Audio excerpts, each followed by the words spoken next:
mo ako milaong nga ang adlaw mo patim alda. Pamalandong sa pulong sa Dios, tuburan sa pagtuong bug-os, tigpalig-on sa kalag sa kinabuhi, tuburan sa tanang paglaom ug paghigugma. Ang naghatag og kaulugan sa akong kinabuhi. Kidalit kaninyo ning estasyon DXGN uban sa mga madre sa Daughters of St. Paul. Kining tulumanon, bidlesiw sa kabuntagon. Nganong ani ako ning kalibutan.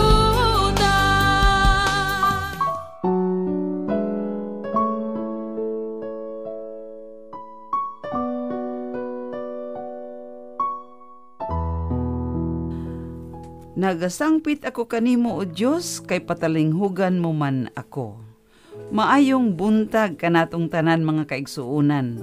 O karong adlaw na usab ang piyesta ng sa usa ka laing kayo mga apelyido ani, San Juan Bribov o San Isaac Hugs man siguro ni. Mga pari ug mga kauban ng mga martir o Saint Paul sa Cross, Saint Paul of the Cross. Mga piyesta kini nga optional apan manindot kaayo kay kani nagsaysay usab sa ilang paghatag sa ilang kinabuhi alang sa pagdala sa maayong balita ngadto sa katawhan. Og mga kaigsuunan, kini ang inyong higala sa kahanginan, mo bati na usab sa tanan nga naminaw ni atong tulumanon ug usab sa tanan nga nakighiusa sa pagampo ug pagbansay sa mga pulong, mga mensahe nga atong na kutlo. Ang muhatag kanato karon sa pagpamalandong mao si Father Jason Kabakaba. Og sa sunod nga human sa atong pagpamalandong ihatag ko usab ang numero diin mahibawaan nato kung unsaon nato pag pangayo sa informasyon mahitungod sa mga Cabanis Fathers. Magampo kita. Makagagahom og walay kinutubang Dios, ikaw ang among gahom og lamdag. Ablihi ang among mga kasing-kasing aron mag-alagad kami kanimo nga malipayon og tabangi kami sa pagsunod kang Kristo. Kini among gipangayo pinagi sa among Ginoong Hesukristo imong anak nga buhi og hari uban kanimo og sa Espiritu Santo, Dios nga usa hangtod sa kahangturan. Amen. Kinutlo gikan sa Ebanghelyo sumala ni San Lucas. Uluhan 12 tudling 39 ngadto sa 48. Si Jesus miingon kanila, apan sayre kini nga kung nahibaluan pa sa tagbalay, unsang orasa ang kawatan mo abot, dili siya matuog ug dili siya pasagdan nga lungkabon ang iyang balay. Kamo usabi kinahanglang mangandam kay moabot ang anak sa tao sa oras nga wala ninyo damha. Si Pedro miingon, Ginoo, gisulti ba nimo kining pasumbingay alang kanamo lamang o alang sa uban? ug si Jesus mitubag, Kinsa man di ay ang maunungon ug maalamong piniyalan nga gipiyalan sa iyang agalon sa mga sakop sa balay aron paghatag kanila sa ilang pahat sa pagkaon sa tukmang panahon. Bulahan kadtong sulugoon nga inigabot sa agalon, magakaplag kaniya nga naghimos sa ingon, sa pagkatinuod, sultihan ko kamo. Piyalan siya niya sa tanan niyang kabtangan, apan kung kanang sulugoon na muingon sa iyang kaugalingon, balangan pagabot ang akong agalon, og magsugod pagpamunal sa mga sakop, og pagkaon og pag-inom og pagkahubog. Ang agalon ni anang sulugoon na moabot sa adlaw nga wala niya paabuta, og sa takna nga wala niya hibalui, og musilot kaniya, og musagol kaniya sa mga tapulan, og ang sulugoon nga nahibalo sa kabubuton sa galon, apan dili mangandam ni mubuhat suma sa iyang pagbuot. Mahiagom sa grabing paglatos, apan nang wala masayod og nakahimog angay nga latuson, makadawat og gaan nga paglatos. Panilngag daghan ang tanan nga gihatagag daghan, ug gikan kaniya nga gitugyanan sa mga tawo og daghan, maningil sila labaw pa kadaghan. Ang Ebanghelyo sa Ginoo.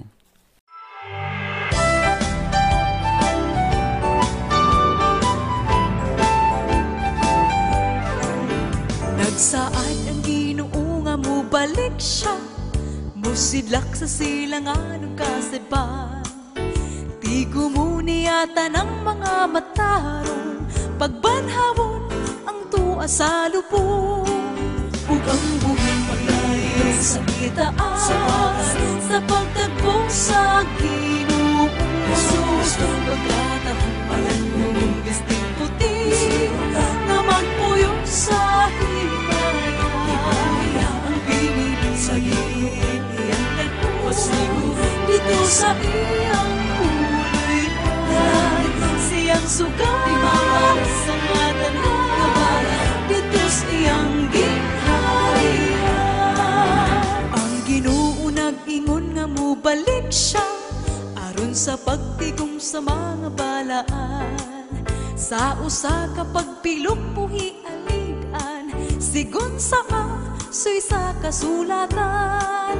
Ug ang buhing paglayo sa itaas, sa pagtagpo sa Ginoo Jesus. Pagkatahong palanong bisting puti, na magpuyong sa himaya. Ang pinili sa gilid iyang nagpasigo, dito sa iyang uloy.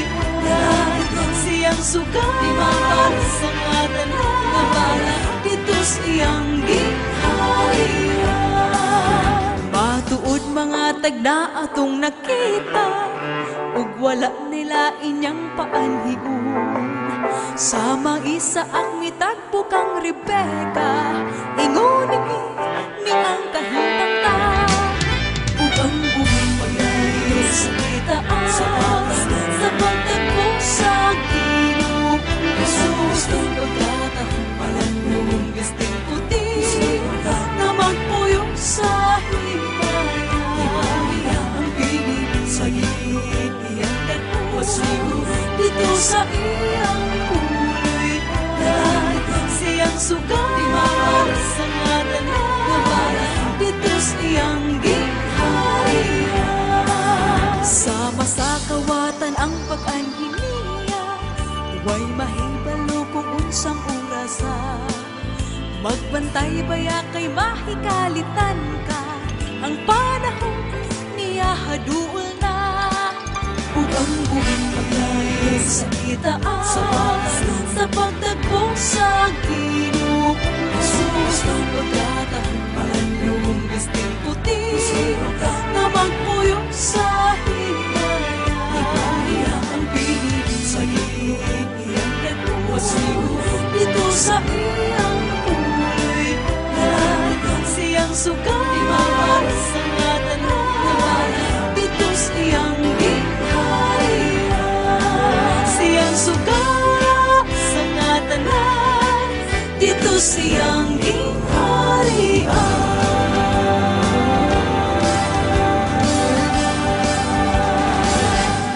Sa maong pagbasa sa Ebanghelyo, atong nadungog nga si Jesus nagpahinomdom sa pagbantay o sa pagpangandam kanunay. Nga sama sa kawatan nga maabot sa dili hibaluan, mausab kini ang pagbalik sa anak sa tao, anak sa Dios, ang Dios. Nahinomdom ko kaniadtong mga tuig before ang tuig 2000, year 2000. Daghang mga istorya ang ubang mga tao kuno nagsulod o nagpuyo na sa langob. Kay matud pa, end of the world na daw. So mga tao nangalisang, nabalaka, o ba, mga kwarta sa bangko, ipang-withdraw na daw, kay mga bangko daw, mawala daw ilang kwarta, mahakon sa ba. So nalisang ang mga tao. Apan hangtod nga nahuman na lang ang year 2000, wala jud na hitabo. Naapa jud pahabol, no? Ingon na pud ang uban. Dili day madayon sa 2000, sa year 2012 na daw. Mo to, chismis na po, nangalisang na po ng uban. Balik na po ng uban sa langob, tago na po sila dito, kay end of the world na po daw, no? Mo gihapon. wala gihapon nahitabo. Kini nagpamatuod nga tinuod ang gisulti ni Jesus diya sa Ebanghelyo nga nagkanayon.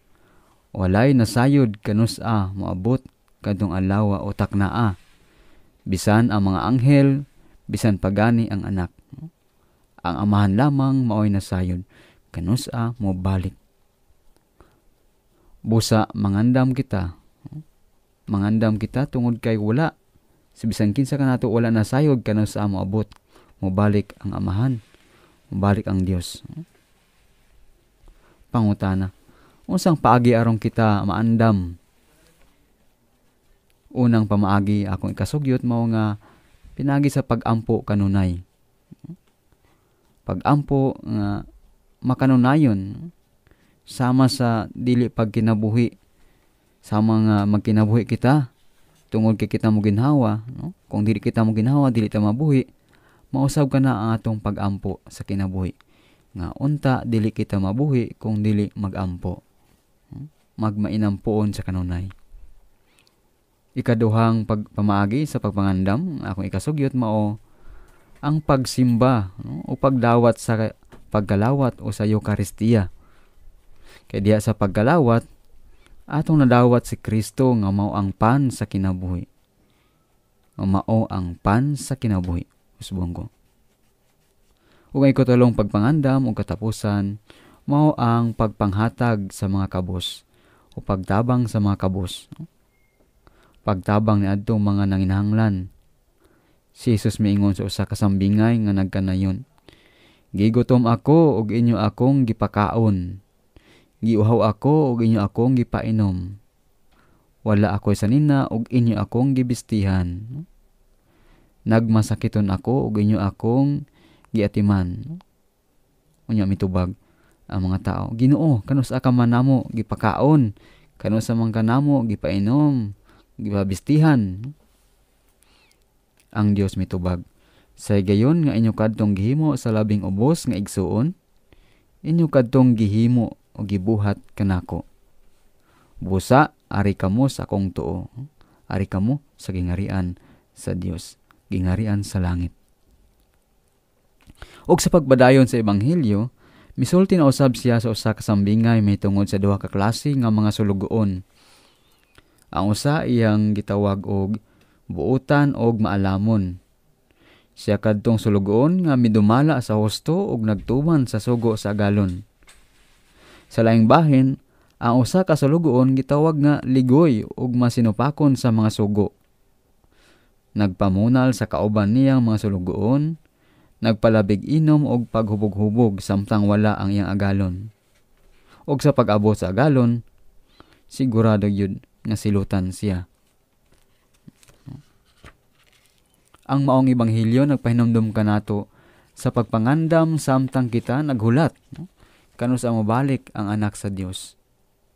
Ug diya sa atong paghulat samtang nagkinabuhi kita sa adlaw-adlaw, atong puy-an og sundon ang panig-ingnan sa buutan og maalamon nga sulugoon. Ang pagpuyo nga makugihon, kugi diha sa trabaho, kugi bisan wala ang boss nga nagbantay. Padayon sa pagkugi sa pagtrabaho sa angay buhaton. Matinumanon sa sugo sa boss o sa agalon. Matinumanon sa kabubuton sa Dios, ang labing importante nga mao ang paghigugmaay kamo.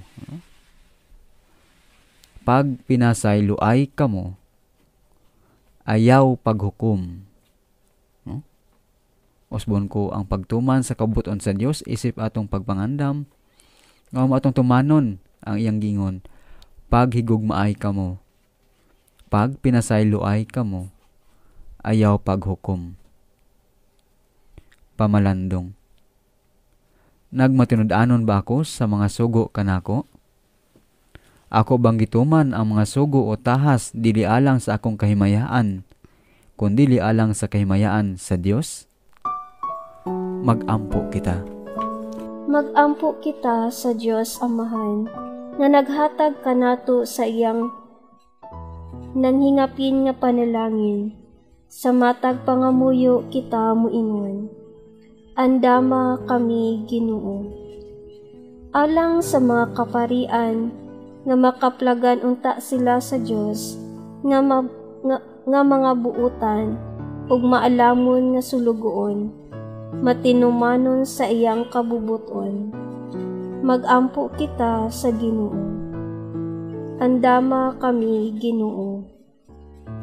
Nga ang mga nangulo sa panggamhanan, makaamguunta sa kadako sa ilang katungdanan, ug masayod nga sila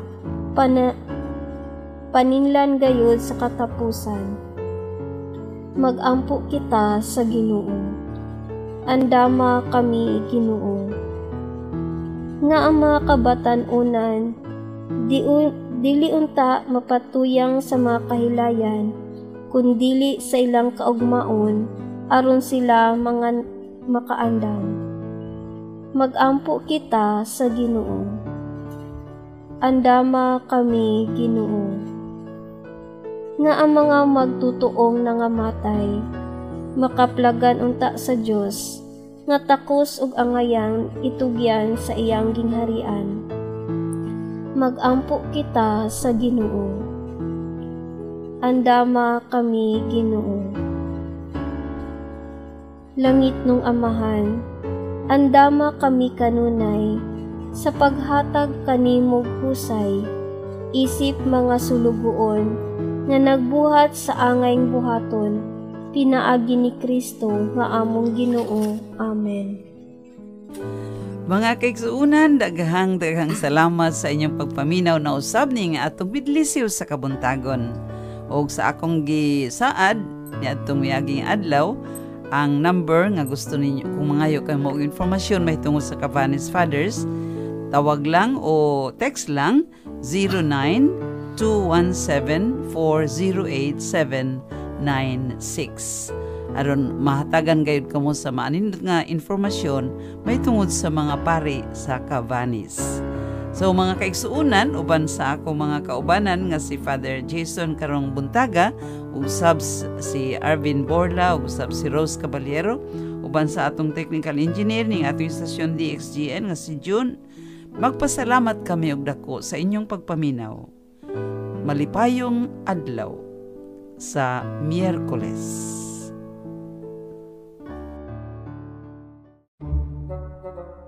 Unsa na imong giinom, Arvin? Unsa pa man daylain, ang kaping may sinabi, Dreamvet 8-in-1 Coffee na available sa tanang pharmacies.